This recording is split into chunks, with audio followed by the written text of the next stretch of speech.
All right, let's break down South Africa's Big Employment Equity Act.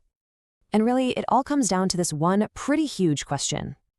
The act kicked off way back in 1998.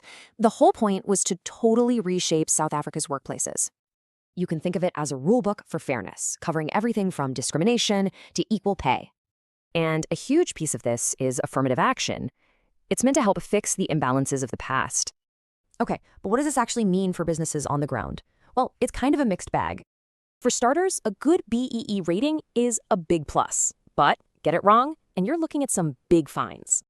And it's not just about ratings, it also means clearer hiring rules and real protection for employees. But what if a company just ignores the rules? What are the actual consequences? And we're talking about very specific things here, like refusing to hire someone because of their gender or race. And believe me, the penalties for breaking these rules are really no joke. This isn't just a slap on the wrist.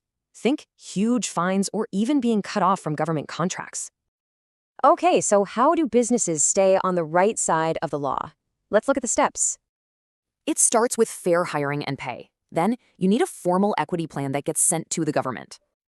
And this isn't a one-and-done kind of thing. It needs constant monitoring, reporting, and just being open about it. At the end of the day, the goal is pretty simple: a workplace that's truly fair and transformed. But that leaves us with a pretty big question. Is a law really enough to create true equity?